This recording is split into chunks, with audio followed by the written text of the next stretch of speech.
बड़ी खबर यह है कि अमेरिका ने ईरान पर यह आरोप लगाया है कि वो मिसाइल हमलों के लिए अपने स्कूल्स और हॉस्पिटल्स का इस्तेमाल कर रहा है।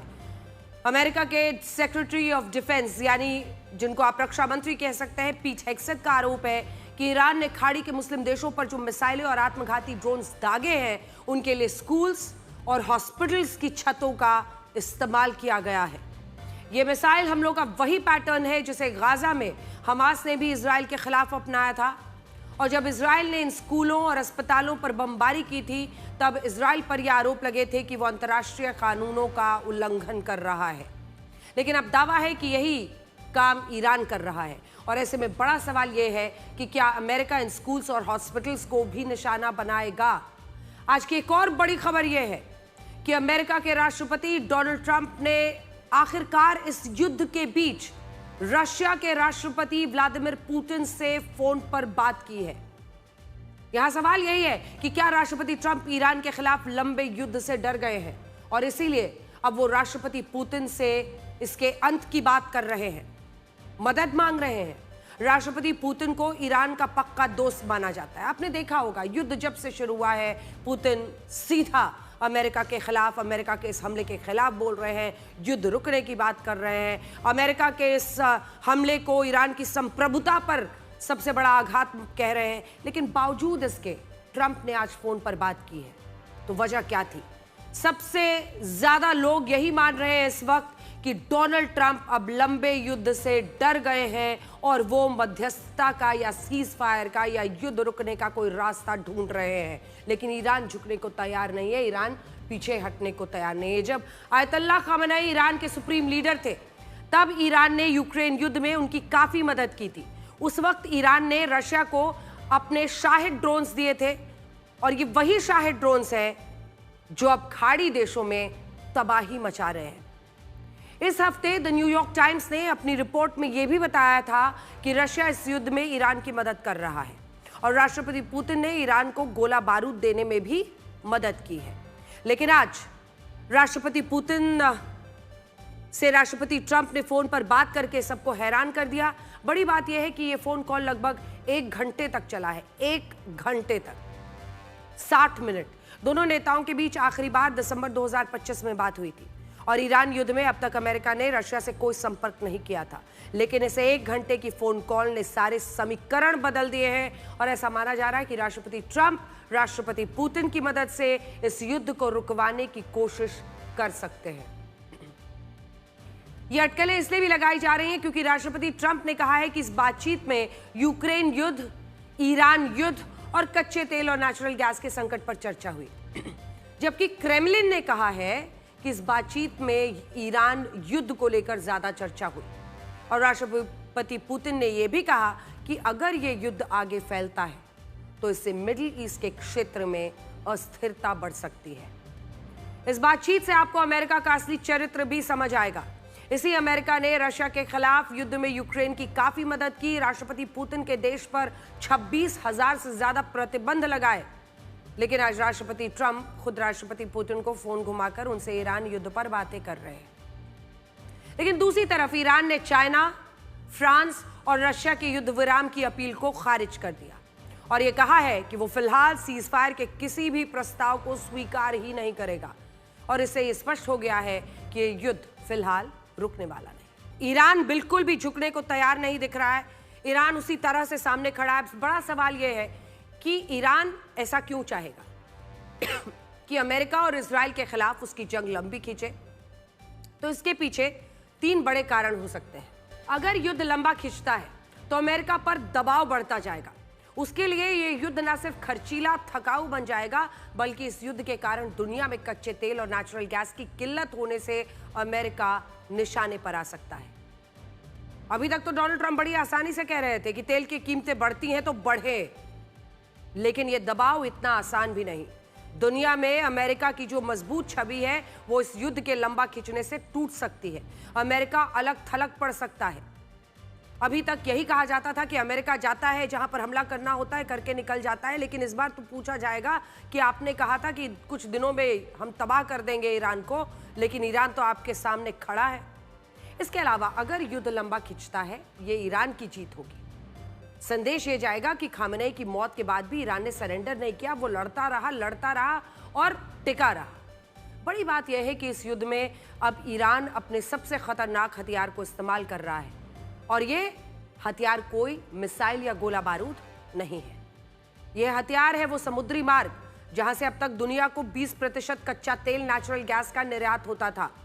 अब धीरे धीरे हम आपके एलपीजी और आपके घर में जो सिलेंडर का इस्तेमाल हो रहा है उस खबर तक पहुंच रहे हैं। बने रहिए हमारे साथ, क्योंकि हम आपको बताएंगे कि ये जो स्ट्रेट ऑफ हॉर्मुज जिसे हम कहते हैं, जिसे ईरान ने अघोषित रूप से अब बंद कर दिया है और युद्ध का हथियार इसे ईरान बना रहा है। ईरान अब एक नई रणनीति लेकर आया है। द वॉल स्ट्रीट जर्नल के मुताबिक ईरान के इस्लामिक रेवोल्यूशनरी गार्ड कॉर्प्स ने दुनिया के सभी देशों को यह ऑफर दिया है कि अगर वो अमेरिका और इजराइल के राजदूतों को अपने देश से बाहर निकाल देंगे तो उनके जहाजों को स्ट्रेट ऑफ हॉर्मुज में निशाना नहीं बनाया जाएगा। युद्ध का हथियार यानी आप अमेरिकन एम्बेसी को अपने देश में खत्म कीजिए, अमेरिका के साथ अपना कांटेक्ट खत्म कीजिए, अपनी डिप्लोमेसी खत्म कीजिए, डिप्लोमेटिक रिलेशन खत्म कीजिए और तेल ले जाइए। ये नीति है अब ईरान की। इसकी जगह ऐसा करने वाले देशों को अब वो स्ट्रेट ऑफ हॉर्मुज में सुरक्षा भी दी जाएगी कि भाई आपका तेल अच्छे से यहां से जाएगा, और ईरान इन देशों के कच्चे तेल, नेचुरल गैस की आपूर्ति को किसी भी हाल में रुकने नहीं देगा। इसके अलावा यह ऑफर अरब के उन खाड़ी देशों पर भी लागू होगा जिन्हें अब तक ईरान ने खूब निशाना बनाया। ईरान ने कहा है कि अगर यूएई, सऊदी अरब, कतर, कुवैत, बहरीन, ओमान जैसे देश अमेरिका के राजदूतों को अपने देश से बाहर निकालते हैं तो ऐसी स्थिति में ईरान ना तो इन देशों पर हमले करेगा और ना ही उनके देशों से निकलने वाले कच्चे तेल के जहाजों को निशाना बनाएगा। ईरान के इस नए ऑफर को इस युद्ध का सबसे बड़ा टर्निंग पॉइंट माना जा रहा है, क्योंकि ईरान ऐसा करके अमेरिका को दरअसल अलग थलग करना चाहता है। अगर कोई एक देश भी इस दबाव में अमेरिका के साथ अपने डिप्लोमेटिक रिलेशंस खत्म कर लेता है तो ईरान की बहुत बड़ी जीत कहलाएगी। वो दुनिया को यह बताने की कोशिश इस वक्त ईरान कर रहा है कि इन देशों से ईरान की कोई निजी दुश्मनी नहीं है। आप अमेरिका को शह देते हैं इसलिए हम आप पर अटैक कर रहे हैं। आप अमेरिका से रिश्ता खत्म कीजिए, आप हमारे दोस्त होंगे। ईरान सिर्फ उन्हीं ताकतों से लड़ेगा जो अमेरिका के साथ खड़े होंगे, ये संदेश है। और ऐसे में अब इस ऑफर के बाद बड़ा सवाल यही है कि क्या दुनिया में कोई देश ऐसा है जो कच्चे तेल के लिए अमेरिका के साथ अपने राजनयिक संबंधों को तोड़ेगा? आप इसे ईरान की नई रणनीति भी कह सकते हैं, जिसमें रण का मतलब युद्ध से है, और इस युद्ध में ईरान मिसाइलों के साथ अपनी कूटनीतिक ताकत का भी पूरा इस्तेमाल कर रहा है। ईरान साफ साफ कह रहा है कि स्ट्रेट ऑफ हॉर्मुज या तो स्ट्रेट ऑफ पीस होगा या ये उसके दुश्मनों के लिए स्ट्रेट ऑफ डिफीट यानी हार का रास्ता बनेगा। दूसरी तरफ अमेरिका के राष्ट्रपति डोनाल्ड ट्रंप अब ईरान को धमकियां भी दे रहे हैं। दरअसल जब ये खबर आई पहले कि डोनाल्ड ट्रंप अब शांति का रास्ता बातचीत के लिए तैयार है, उसके बाद ईरान ने सीधे आंखें दिखाई और आंखें तरेरते हुए कहा कि हम झुकने वाले नहीं हैं, हम युद्ध खत्म नहीं करेंगे। उसके बाद धमकियों की बौछार लग गई। डोनाल्ड ट्रंप ने कहा है कि अगर ईरान ने स्ट्रेट ऑफ हॉर्मुज में समुद्री जहाजों को निशाना बनाया तो अमेरिका 20 गुना ताकत से ईरान पर नए हमले करेगा और इन हमलों के बाद ईरान कभी खड़ा नहीं हो पाएगा। हालांकि राष्ट्रपति ट्रंप की इस धमकी को ईरान की नेशनल सिक्योरिटी काउंसिल के सचिव अली लारिजानी ने खोखला बताया। उन्होंने राष्ट्रपति ट्रंप को चेतावनी दे डाली और ये लिखा कि कहीं ऐसा ना हो वो खुद ही गायब हो जाए। इसके अलावा ईरान की इस्लामिक रेवोल्यूशनरी गार्ड कॉर्प्स ने कहा है कि इस युद्ध को शुरू अमेरिका और इजराइल ने किया था, लेकिन अब ये खत्म कब होगा, किसकी शर्तों पर होगा, ये ईरान तय करेगा। तो सोचिए, किसी ने कल्पना नहीं की थी कि अयतुल्ला खामेनेई की मौत के बाद ईरान अमेरिका और इजराइल को इस तरह से आंखें दिखाएगा, लेकिन अब ऐसा हो रहा है और ईरान ने इस युद्ध के सारे समीकरण ही बदल डाले हैं। हालात अब ये हो गए कि जो राष्ट्रपति ट्रंप इस युद्ध को लेकर विनिंग स्पीच देने की तैयारी कर रहे थे, अब उनकी भाषा बदल रही है। आज उन्होंने कहा कि ईरान के खिलाफ ये युद्ध जल्द खत्म हो सकता है। यह भी कहा कि अमेरिका और इजराइल अपने सभी लक्ष्य हासिल कर चुके हैं। इसके अलावा राष्ट्रपति ट्रंप ने मुश्तबा खामेनेई को ईरान का नया सुप्रीम लीडर चुने जाने पर निराशा जताई और ये कहा कि वो उस फैसले से खुश नहीं है। सोचिए, कहा तो पहले राष्ट्रपति ट्रंप ये कह रहे थे कि मुश्तबा खामेनेई को अमेरिका किसी भी रूप में स्वीकार नहीं करेगा, और कहा अब वो सिर्फ निराशा जताकर काम चला रहे हैं और ऐसा लग रहा है कि ईरान ने उन्हें सरप्राइज तो कर दिया है। ये वही डोनाल्ड ट्रंप हैं जिन्होंने पिछली बार 8 महीने पहले 12 दिन के युद्ध के बाद कहा था कि ईरान के तमाम न्यूक्लियर साइट्स को हमने तबाह कर दिया, ऑब्लिटरेट, खत्म कर दिया। और अब स्थिति क्या है आप देख रहे हैं। एक बार फिर से ईरान पर हमला किया, इस बार लोगों की मदद, लोगों को आजादी दिलाने के नाम पर हमला किया, खामनेई की हत्या करा दी। और उसके बाद आज स्थिति क्या है आप देख रहे हैं। इस युद्ध का अंत का रास्ता दिखाई नहीं दे रहा और डोनाल्ड ट्रंप हर पल अपनी बात पे अलग अलग रुख अपनाते दिख रहे हैं। राष्ट्रपति ट्रंप खुद को शांति का मसीहा बताते हैं, कहते हैं कि उन्होंने अब तक दुनिया के 8 युद्ध रुकवाए, दुनिया में शांति की स्थापना की, बोर्ड ऑफ पीस भी बनाया। लेकिन हकीकत यह है कि क्या Donald Trump president of peace नहीं बल्कि अब प्रेसिडेंट ऑफ वॉर कहे जा रहे हैं। क्यों कहा जा रहा है उसके लिए आपको उनका ये बयान सुनना होगा। आज राष्ट्रपति ट्रंप ने कहा है कि उनके सैनिकों को ईरान के समुद्री जहाज और युद्धपोत समुद्र में डुबोने में मजा आ रहा है। सोचिए, युद्ध में मजा, युद्ध में जहाज डुबोने से मजा किसे आ सकता है और एक राष्ट्रपति की ऐसी भाषा कितनी जायज है। जब ईरान युद्ध के कारण पूरी दुनिया के शेयर बाजार में उथल पुथल मची है, पिछले 10 दिनों में भारत के शेयर मार्केट से 30 लाख करोड़ रुपए खाक हो चुके हैं। पूरी दुनिया के शेयर मार्केट में 160 लाख करोड़ रुपए स्वाहा हो चुके हैं। 9 देशों में 1400 लोगों की मौत हो चुकी है। 50 से ज्यादा देशों में कच्चे तेल, नेचुरल गैस का भयंकर संकट पैदा हो गया है। करीब 60 देशों में पेट्रोल डीजल की कीमतों में 10 से 20% की वृद्धि हो गई है। अमेरिका के इस युद्ध में 8 सैनिक मारे जा चुके हैं। तब इस युद्ध को शुरू करने वाले राष्ट्रपति ट्रंप जानते हैं क्या कर रहे हैं। वो इस वॉर टाइम में अपने लिए मी टाइम निकालकर गोल्फ खेल रहे हैं और हमें लगता है कि ये तस्वीरें दुनिया के साथ एक मजाक से कम नहीं। नए साल के मौके पर जब पत्रकारों ने राष्ट्रपति ट्रंप से ये पूछा था कि साल 2026 के लिए उनका न्यू ईयर रेजोल्यूशन क्या होगा, तो राष्ट्रपति ट्रंप ने कहा था पीस ऑन अर्थ, यानी वो दुनिया में शांति लाना चाहते हैं। लेकिन इसकी जगह दुनिया में क्या किया वो अब सब देख रहे हैं।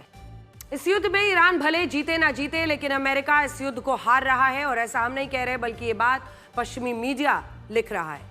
इस युद्ध की शुरुआत से पहले ईरान की सैन्य शक्ति को कम करके आंका गया, लेकिन आपको विश्वास नहीं होगा कि ईरान के 20 से 40 लाख रुपए के शाहिद ड्रोन्स और बैलिस्टिक मिसाइल्स ने अमेरिका के हजारों करोड़ों रुपए के मिसाइल डिफेंस सिस्टम रडार्स को तबाह किया। और ऐसे में सवाल यह भी है कि क्या इसी वजह से राष्ट्रपति ट्रंप ने राष्ट्रपति पुतिन से फोन पर बात की। जिस THAAD यानी THAAD डिफेंस सिस्टम पर अमेरिका गुरूर करता था, उस THAAD के रडार सिस्टम को ईरान ने आत्मघाती ड्रोन से पूरी तरह नष्ट कर दिया। सऊदी अरब के एयरुबा, अल खर्ज, UAE के अल रुवाइस और जॉर्डन के अजरक में ईरान की IRGC ने 4 THAAD डिफेंस सिस्टम को उड़ाने का दावा किया और ये हमले 20 से 40 लाख रुपए के शायद ड्रोन से किए गए थे, जबकि ये THAAD डिफेंस सिस्टम की कीमत 3000 करोड़ रुपए है। अमेरिका ने कतर के अल उदैद एयरबेस पर 9000 करोड़ रुपए के अर्ली वार्निंग रडार सिस्टम्स को तैनात किया था, जो ईरान की बैलिस्टिक मिसाइल्स को इंटरसेप्ट करने में मदद करता था। लेकिन इस 9000 करोड़ रुपए के रडार सिस्टम को भी ईरान ने शाहिद ड्रोन से नष्ट किया। इस युद्ध में अमेरिका से उसकी सबसे बड़ी आंख छीन ली। ईरान का यह भी दावा है कि उसने अमेरिका के 3 MQ-9 रीपर ड्रोन्स को मार गिराया, जिनमें एक MQ-9 रीपर ड्रोन 827 करोड़ रुपए का है। कुवैत के कैंप अरिफिजान में भी ईरान ने अमेरिका के रडार डोम को नष्ट कर दिया, जो 275 करोड़ रुपए का था। और ये लिस्ट बहुत लंबी है। हम आपको बस ये बता रहे हैं कि जब युद्ध लड़ा जाता है तो नुकसान दोनों तरफ होता है। ऐसा नहीं है कि अमेरिका खुद को सुपर पावर मानता है तो इस युद्ध में आगे रहेगा। हकीकत यह है कि ईरान ने अमेरिका को अलग अलग तरीकों से चोट पहुंचाई है, जो शायद उन्होंने पहले से सोचा नहीं था। पहले तो उसके जितने एलाई देश हैं इस वक्त मिडिल ईस्ट में, उन देशों पर लगातार हो रहे हमले के बाद अमेरिका पर जबरदस्त दबाव है। और इसी के साथ अमेरिका के हथियारों के खिलाफ भी, जो वो लगातार अपने मिसाइलों, अपने ड्रोन से हमले कर रहा है, नाक में दम कर रहा है। आज भी जब अमेरिका ने मिडिल ईस्ट के देशों में M142 high mobility artillery rocket system को तैनात किया है, तब ईरान के विदेश मंत्री अब्बास अराक्ची ने कहा है कि अगर कल को ईरान इस रॉकेट सिस्टम को भी नष्ट करता है तो किसी को उससे शिकायत नहीं होनी चाहिए। ये पोस्ट हम उनका दिखा रहे हैं। हालांकि अमेरिका की अब्बास अराक्ची ईरान के विदेश मंत्री हैं। हालांकि अमेरिका की सेना कह रही है कि वो इस युद्ध में ईरान पर हावी हो रही है और उसने एक नया वीडियो जारी करके ये बताया कि कैसे अमेरिका ईरान पर हमले कर रहा है। तो ये नया वीडियो है और ये अमेरिका ने आज जारी किया। क्या इतिहास खुद को दोहरा रहा है? ये सवाल हम इसलिए पूछ रहे हैं क्योंकि साल 1914 साल 2026 का कैलेंडर हूबहू एक जैसा है। साल 1914 में जिस तारीख को जो दिन आया था, 2026 में भी उसी तारीख पर वही दिन पड़ रहा है। 10 मार्च 1914 को अगर मंगलवार था तो आज 112 साल बाद 2026 में भी 10 मार्च को मंगलवार है।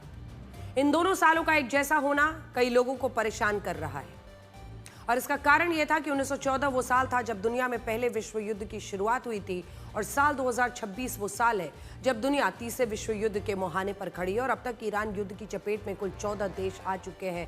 आज भी जब अमेरिका भी बातचीत की बीच बीच में कोशिशें करता है, ईरान झुकने को तैयार नहीं है, वो सीज फायर के लिए मानने को तैयार नहीं है। न रशिया, न चाइना, न फ्रांस किसी के भी कहने पर वो पीछे हटने को तैयार नहीं, यानी युद्ध रोकने को तैयार नहीं। ऐसा नहीं है कि किसी एक साल का ये चक्र दूसरे सालों में रिपीट नहीं होता। साल 1914 जैसा कैलेंडर साल 1925, 31, 1942, 1953, 1959, 1970, 1981, 1987, 1998, 2009, 2015 में भी रिपीट हुआ था। लेकिन तब दुनिया ने वैसी अस्थिरता नहीं देखी जैसी आज 2026 में देख रही है।